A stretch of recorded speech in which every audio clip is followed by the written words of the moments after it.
Hi friends, ఎలా ఉన్నారు? బాగున్నారా? ఇవాళండి నేను కొబ్బరికాయ దొండకాయ ఫ్రై చేస్తున్నానండి. ముందుగా స్టవ్ వెలిగించుకొని ఆయిల్ పోసుకున్నానండి. ఇప్పుడు దొండకాయ ఫ్రై చేస్తున్నానండి. దొండకాయలు అయితే శుభ్రంగా కడుక్కొని సన్నగా పొడుగ్గా కట్ చేసుకున్నానండి. ఇప్పుడు దొండకాయలు బాగా డీప్ ఫ్రై చేద్దామండి. ఈ దొండకాయ బాగా వేగిన తర్వాత తీసుకోవాలండి. ఇదిగోండి, కొద్దిగా వేగింది. కొద్దిసేపు బాగా డీప్ ఫ్రై అవ్వాలండి దొండకాయ, అప్పుడే బాగుంటుందండి. దొండకాయ అయితే బాగా వేగిందండి, పక్కకు తీసేసుకున్నాను. ఇప్పుడు ఈ పోపు దినుసులు అన్నీ వేసుకుంటున్నానండి. పల్లి, పోపులు, జీడిపప్పు,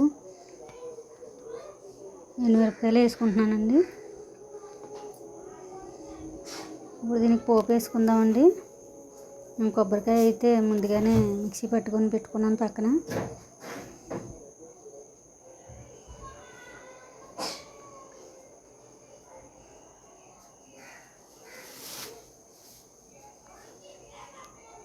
ఇప్పుడైతే ఇది వేగిందండి.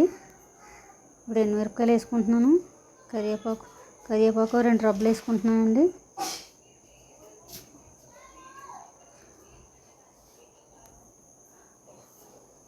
ఇది బాగా వేగిన తర్వాత కొబ్బరికాయ తురుము వేసుకుంటానండి. ఇప్పుడైతే ఫ్రై అయ్యాయండి పోపు దినుసులు. బాగా ఫ్రై అయిన తర్వాత కొబ్బరికాయ వేసుకుంటాను. అయిపోయిందండి, వేగిపోయాయి. ఇప్పుడైతే కొబ్బరికాయ వేసుకుంటున్నాను. కొబ్బరికాయ దొండకాయ ఫ్రై చాలా బాగుంటుందండి. సాంబార్లోకి, రసంలోకైనా చాలా బాగుంటుందండి. ప్రతి ఒక్కరు ట్రై చేయండి. కొబ్బరికాయ దొండకాయ ఫ్రై. పసుపు వేసుకున్నానండి కొద్దిగా.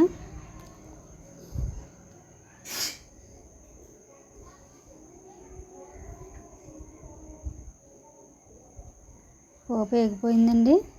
ఇదిగోండి, కొబ్బరికాయ అయితే మిక్సీ పెట్టుకున్నాను. ఇలా పొడుం చేసానండి. ఇదైతే ఇందులో వేసేసుకుంటున్నాను. ఇది కొద్దిగా ఒక 5 మినిట్స్ నూనెలో ఫ్రై చేసుకుందామండి, కొబ్బరికాయ పచ్చివాసన లేకుండా.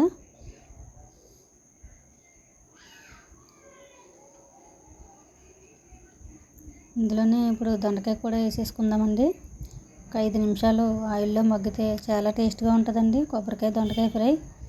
ప్రతి ఒక్కరు నచ్చితే లైక్ చేయండి, ప్రతి ఒక్కరు ట్రై చేయండి. మా పిల్లలు అయితే చాలా ఇష్టంగా తింటారు ఇది. మీరు కూడా ట్రై చేయండి. ఇప్పుడైతే దొండకాయలు వేసుకుంటున్నానండి. చూసారా ఎంత బాగా వచ్చిందో? మీరు కూడా ట్రై చేయండి. దొండకాయ కొబ్బరికాయ ఫ్రై. సాల్ట్ వేసుకుంటున్నానండి, 1 స్పూన్ సాల్ట్ వేసుకున్నాను.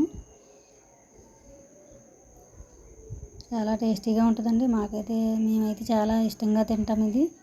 పిల్లలైనా నేనైనా చాలా ఇష్టంగా తింటామండి. ప్రతి ఒక్కరు కూడా ట్రై చేయండి. ఎలా వచ్చిందనేది చూసారా ఎంత బాగా వచ్చిందో?